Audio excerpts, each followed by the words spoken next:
We are now into week 2 in our course, and your second module is all about the titration of your amino acids. We will combine several concepts. One would be from the concept of acids and bases. Second would be concepts of buffers. Third, concept of titration. And of course, the last is amino acids. So we will synthesize these 4 concepts in this module. Let's start by defining titration.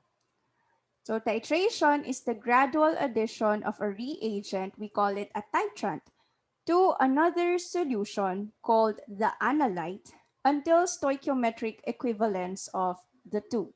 So there are 2 important solutions involved in titration. You are not performing titration if you don't have these 2.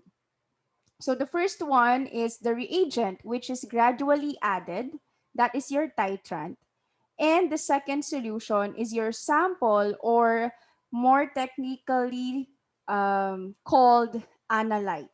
Okay, so both of these are solutions. So they are both in liquid form. Another important part of this definition is the stoichiometric equivalence of the two. So you have a chemical species in your titrant that reacts with the chemical species found in your analyte or sample. So there should be a chemical reaction between the two, and in titration, you stop adding your titrant when there is stoichiometric equivalence. So in a short while, I will be discussing the process taking place in titration. So you will further understand this later. So the goal of titration is to identify and characterize the analyte. So through your titration data, you can actually identify the molecule found in your sample or the analyte itself. So you can characterize it. You can tell whether your analyte is an acetic acid. You can tell if it's glycine or any other molecule, okay, as long as it reacts with your titrant.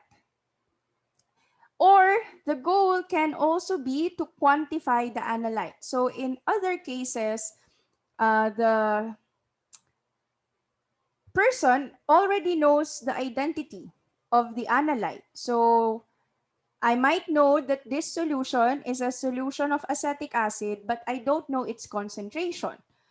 And I can use titration to determine the concentration of acetic acid in this particular solution. So that is your titration.